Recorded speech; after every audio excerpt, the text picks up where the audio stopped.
जी बिस्मिल्लाहिर्रहमानिर्रहीम। अस्सलाम वालेकुम। माय नेम इज़ अच्छा महमूद और आज के दराज के अगले लेक्चर के अंदर मैं आपको खुशामदीद कहता हूँ। हमने पिछले लेक्चर के अंदर ट्रैकिंग शीट को डिस्कस किया था और उसको हमने कोइन शीट का नाम दिया था। वो इसलिए दिया क्योंकि उस शीट के अंदर हमने ट्रैकिंग के साथ साथ दूसरी इम्पोर्टेंट चीज़ें भी देखी थी, जिससे हमें पता चलता था कि हम प्रोडक्ट की वाइबिलिटी कैसे निकाल सकते हैं, कॉम्पिटिटर सिलेक्शन कैसे कर सकते हैं और इसी तरह की और भी इम्पोर्टेंट चीज़ें हमने देखी थी।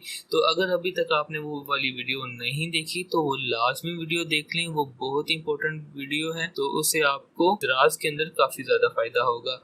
तो चलते हैं हम इस वीडियो में, जिसमें हम कॉस्ट प्रॉफिट एनालिसिस को देख रहे होंगे कि हमारी प्रोडक्ट की प्राइस क्या होनी चाहिए तो हमें 25 से 30% प्रॉफिट जो है, जो हमें प्रोडक्ट शॉर्ट लिस्ट की हुई है उसमें आएगा। और दूसरे नंबर के ऊपर हम लॉन्च बजट बनाना सीखेंगे कि हमने जो प्रोडक्ट शॉर्ट लिस्ट कर ली, जिस प्रोडक्ट को हम सोर्सिंग में लेकर जाना चाह रहे हैं, उसका लॉन्च करने के लिए उसको टोटल बजट कितना रिक्वायर्ड है, उसका लॉन्च बजट क्या होगा। ये दो चीज़ें हम आज की लेक्चर में डिस्कस कर रहे होंगे। चलें जी, हम बढ़ते हैं। सबसे पहले तो हम कॉस्ट प्रॉफिट एनालिसिस को देखते हैं। एनालिसिस के अंदर सबसे पहले हमने सेलिंग प्राइस, ये वो वाली प्राइस है जो हमने दराज की लिस्टिंग करते हुए करनी है। तो हमने ये सेलिंग प्राइस कैसे सिलेक्ट की थी, जिस तरह कि मैंने आपको पिछले लेक्चर में भी बताया था कि हम इधर से जी ये सेलिंग प्राइस है, तो सबसे मिनिमम जो सेलिंग प्राइस थी वो 339 थी।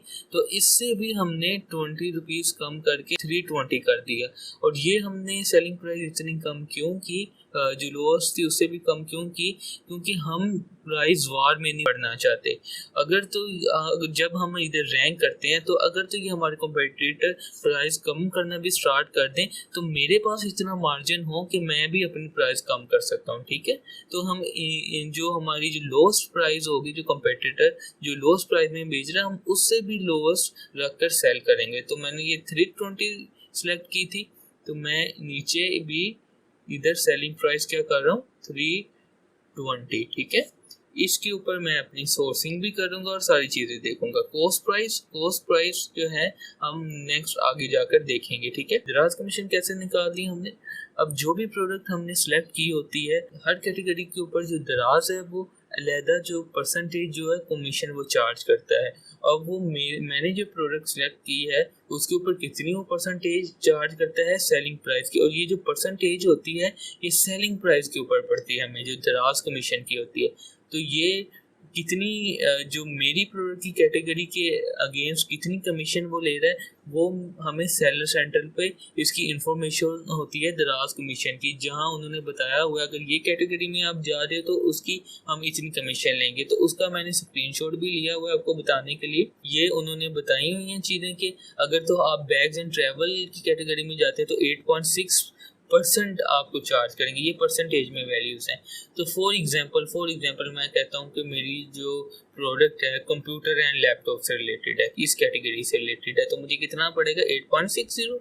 तो मैंने यहाँ से सिलेक्ट कर लिया और ये 8.6 जो परसेंटेज है वो मैंने यहाँ लिख दी। और ये 8.6 जो परसेंटेज है वो हम इस सेलिंग प्राइस के ऊपर पड़ती है कि इस सेलिंग प्राइस का जो 8.6% है वो मेरी दराज कमीशन होगी। तो वो भी मैं यहाँ लिख लेता हूँ, 8.6% ऑफ किसकी है, इसकी सेलिंग प्राइस की। ठीक है, वो मैंने किया, तो इतनी दराज कमीशन मुझे सेलिंग प्राइस के ऊपर चार्ज कर रहा है। और अब नेक्स्ट मेरे पास फ्लायर कॉस्ट है। और फ्लायर कॉस्ट कैसे निकालनी है, फॉर एग्जांपल मैं ले लेता हूँ कि मैंने स्मॉल फ्लायर जो है वो यूज़ कर रहा हूँ अपने प्रोडक्ट के लिए।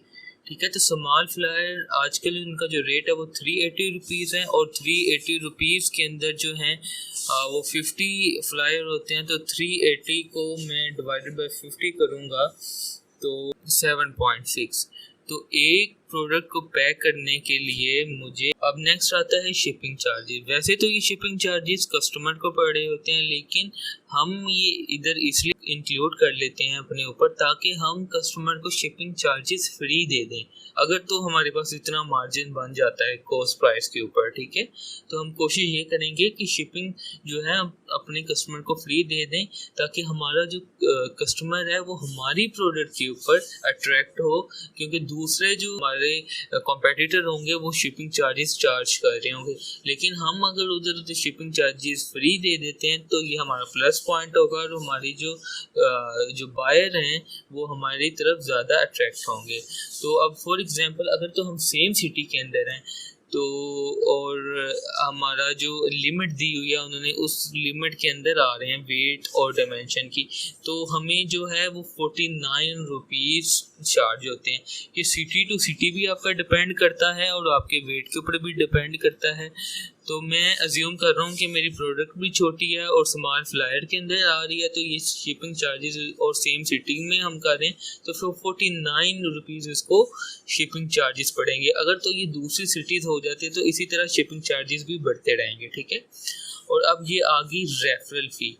तो रेफरल फ़ी जो है वो 1.25% होती है, किसका होती है, सेलिंग प्राइस का। तो हम क्या करेंगे, 1.25% ले लेंगे सेलिंग प्राइस का।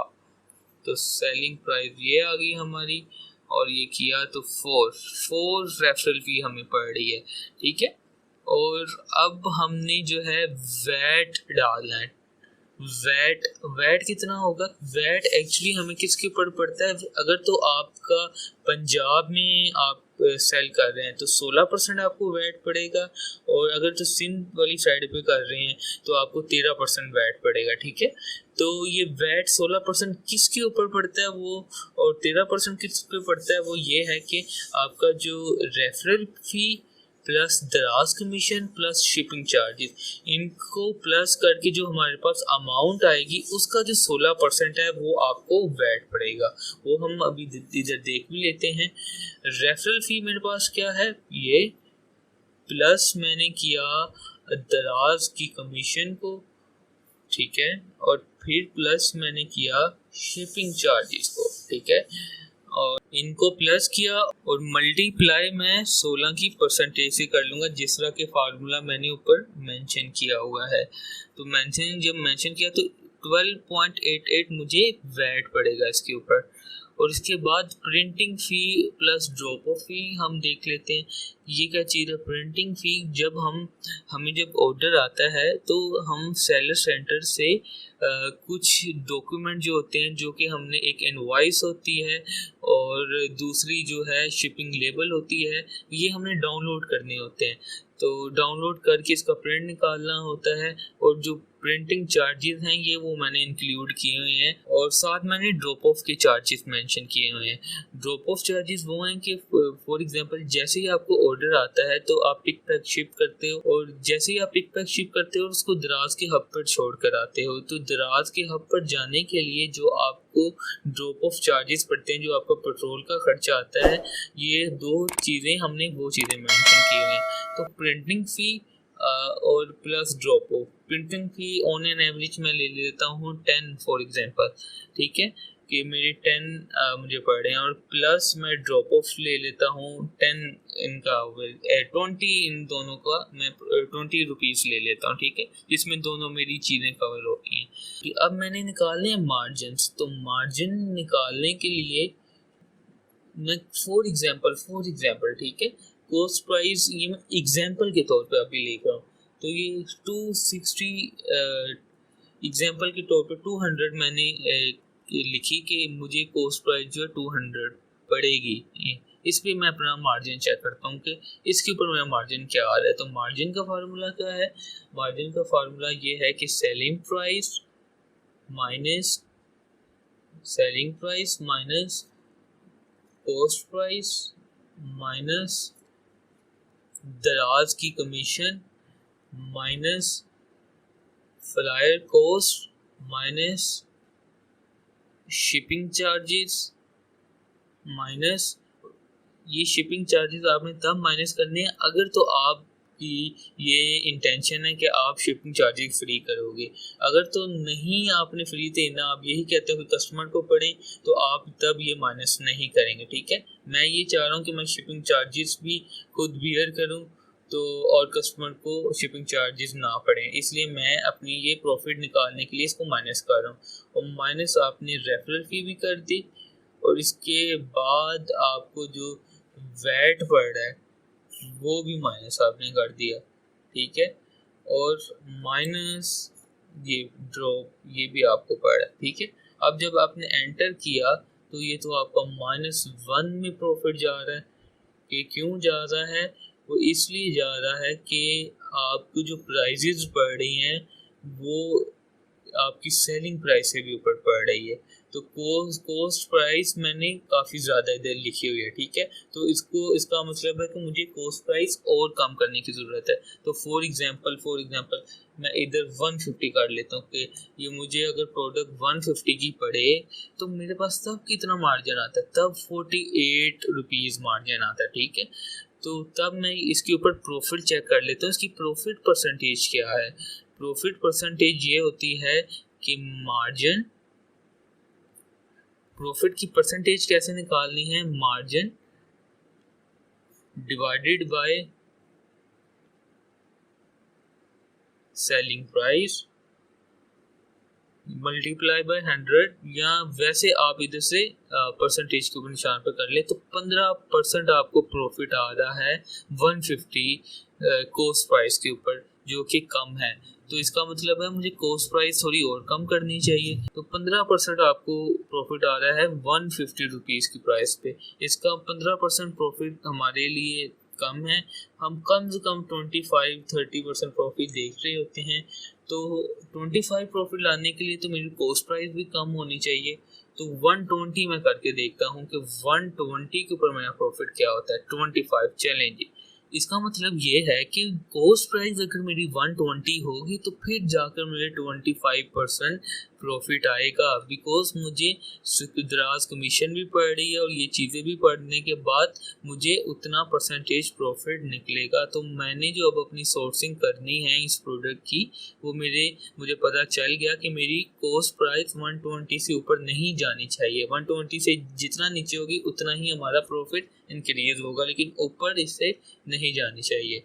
तो यहाँ से हम कोस्ट प्राइस जो है सिलेक्ट कर लेते हैं और ये कोस्ट प्रॉफिट एनालिसिस हम कर लेते हैं। और जब हम सोर्सिंग कर लेंगे तो उसके बाद अगर हमने एक्चुअल प्रॉफिट भी निकालना हुआ, क्योंकि तब तो हमें एक्चुअल सोर्सिंग करने के बाद प्रोडक्ट कोस्ट प्राइस मिल जाएगी, तो एक्चुअल फिर हम इधर पुट करेंगे तो एक्चुअल भी हमारे पास प्रॉफिट आ जाएगा। ठीक है, तो अब हम लॉन्च बजट के ऊपर चलते हैं कि जो प्रोडक्ट की कोस्ट प्राइस हमने ये सिलेक्ट की कि 120 रुपीज़ में हमें कोस्ट प्राइस पड़नी चाहिए, उसका टोटल लॉन्च बजट कितना है। ठीक है, तो सबसे पहले हमें पता होना चाहिए कि हमने जो इन्वेंट्री है वो कितने मंथ की मंगानी है। फॉर एग्जांपल मैं इधर अज्यूम करता हूँ कि मैंने जो इन्वेंट्री है वो 2 मंथ की मंगवानी है।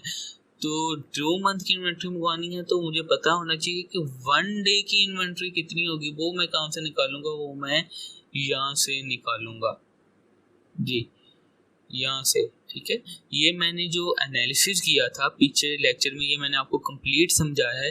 तो उसमें से जो मैंने एवरेज निकाली 9 डे एवरेज, कि मैंने 9 डे जो इनको सेल आ रही थी कंपेटिटर को, उनकी एवरेज निकाली तो 11.5 निकली। ठीक है, तो मैं ज्यूम कर लेता हूँ कि मुझे ऑन एन एवरेज जो है जो कंपेटिटर में जो है 12 जो पीसीज हैं वो बिक रहे हैं।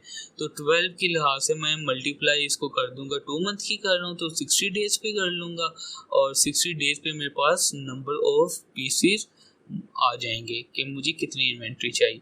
तो 60 डेज के ऊपर करूंगा तो मुझे नंबर ऑफ पीसेस आ जाएंगे। 12 को मैं 60 डेज से मल्टीप्लाई करूंगा 2 मंथ की इन्वेंट्री करने के लिए, तो मैंने मल्टीप्लाई किया तो वो 720 यूनिट्स मेरे पास आ गए। ठीक है, तो अब इनको कोस्ट प्राइस क्या पड़ रही है, तो अज्यूम मैंने इधर किया कि 120 का मुझे एक पीस पड़ा है, ये जो मैंने निकाली। तो 720 यूनिट मुझे टोटल कोस्ट प्राइस क्या पड़ेगी, तो मैं इसको 120 कोस्ट प्राइस जो थी मल्टीप्लाई मैं कर दूंगा 720 यूनिट से, और ये आपकी टोटल कोस्ट प्राइस निकलेगी फर्स्ट इन्वेंट्री के लिए। और अब जो है हमने अपना ब्लीडिंग बजट निकालना है कि ब्लीडिंग बजट के जो फर्स्ट प्रोडक्ट के ऊपर रैंक करने के लिए और मैंने कितने गिव अवेज देने हैं वो मुझे इस तरह पता चलेगा कि जो मैंने कॉम्पिटिटर सिलेक्ट किया हुआ है वो कितनी सेल लेकर जा रहा है। तो फॉर एग्जांपल ये मैंने ग्रीन वाले पिछली वीडियोस में बताया था कि कैसे कॉम्पिटिटर हमने सेलेक्ट किए हैं। तो मैं अज्यूम करता हूँ कि मैंने टॉप पोजीशन पे बैठना है, तो मैंने ये वाला कॉम्पिटिटर सेलेक्ट कर लिया, तो जो कि 15 सेल एवरेज लेकर जा रहा है। तो 15 के मुताबिक मैं गिव अवेज करूँगा और गिव अवेज मैं इस तरह करूँगा 15 डेली के मुझे चाहिए और कितने दिन करने हैं, 8 से 10 दिन मैं गिव अवेज ये वाले करूँगा फर्स्ट पेज पे रैंक होने के लिए। तो मैंने अज्यूम कर लिया कि मैंने 10 दिन 15 यूनिट्स किए, तो वो कितने यूनिट मेरे पास आ गए, 150 यूनिट्स, ठीक है। और 150 यूनिट्स को जो कि मेरे ब्लीडिंग यूनिट्स हैं उनको जो मैंने एक जो मेरे प्रोडक्ट की जो कॉस्ट प्राइस है उसे मल्टीप्लाई करूँगा तो मेरे पास ये 18,000 ब्लीडिंग बजट आ जाएगा, ठीक है। और इससे अगले पॉइंट पे एफबी एड्स पे चलते हैं। एफबी एड्स अगर आपने अपने प्रोडक्ट के लिए चलाने हैं, एफबी एड्स की जो कॉस्ट है वो आपकी लॉन्च के ऊपर डिपेंड कर रही होती है। तो नॉर्मली जो छोटी लॉन्चेस होती हैं उनके ऊपर ये जो एफबी एड नॉर्मली 20,000 से 30,000 के दरमियान चले जाते हैं और जिस तरह लॉन्च आपकी बड़ी होती जाती है उसी तरह एफबी एड डिपेंड करते हैं। तो मैं इधर एग्जांपल के तौर पे करने के लिए मैं 20,000 ले लेता हूँ कि जी मेरी एफबी एड जो 20,000 तक जाएंगे, ठीक है। और ये आ गया आई एम इन्फ्लुएंसर मार्केटिंग। तो इन्फ्लुएंसर मार्केटिंग का भी मैं बजट जो है 10,000 ले लेता हूँ, ठीक है। इन्फ्लुएंसर मार्केटिंग के लिए हमने जो अपनी जो प्रोडक्ट है वो मार्केटिंग की, ठीक है। उसके बाद फोटोग्राफी आ जाती है प्रोडक्ट की, वो मैं ले लेता हूँ 10,000। और कंटेंट राइटिंग आ जाती है। कंटेंट राइटिंग हम खुद भी कर रहे होते हैं, अगर जो किसी प्रोफेशनल बंदे से करवानी है उसकी मैं ले लेता हूँ 5,000। अब टोटल लॉन्च बजट निकालने के लिए इन सब को मैं प्लस कर लूँगा। 720 पहले इधर लिखा हुआ था, मैंने इधर कर दिया क्योंकि ये यूनिट्स हैं, ये प्राइस नहीं है। और इसी तरह 150 को भी मैंने इधर कर दिया। अब ये सारी प्राइसेस हैं तो इन सबको मैं प्लस कर लूँगा जो मुझे पड़ रही हैं और इससे मेरा टोटल लॉन्च बजट आ जाएगा। तो इस सबको मैंने सम कर लिया। तो सम करने के बाद ये ले जी इनको मैंने सम कर लिया और सम करने के बाद मेरे पास 1.5 लाख के करीब इसका टोटल लॉन्च बजट बन रहा है। तो इस तरह हम लॉन्च बजट को बना रहे होते हैं। ये कंप्लीट लॉन्च बजट था इस प्रोडक्ट का। और आज के लेक्चर के अंदर हमने कॉस्ट प्रॉफिट एनालिसिस को देखा और लॉन्च बजट कैसे बनाते हैं वो देखा। मैं उम्मीद करता हूँ कि आज का लेक्चर आपको बहुत अच्छा लगा होगा और ईच एंड एवरीथिंग आपको समझ आ गई होगी। अगर तो आपको कोई पॉइंट नहीं समझ आई, किसी चीज़ की अंडरस्टैंडिंग नहीं हुई, तो आप कमेंट सेक्शन में क्वेश्चन कर सकते हैं, हम फौरी तौर पर उसका आंसर करेंगे। अगर आप मज़ीद इस तरह की वीडियोस देखना चाहते हैं तो हमारे चैनल को सब्सक्राइब कर लें, बेल आइकन के बटन को दबा लें ताकि आपको आने वाली जितनी भी इस तरह की इम्पोर्टेंट वीडियोस हैं उनका नोटिफिकेशन मिलता रहे। तो मिलते हैं आपको दराज की नेक्स्ट वीडियो में, तब के लिए अल्लाह हाफिज़।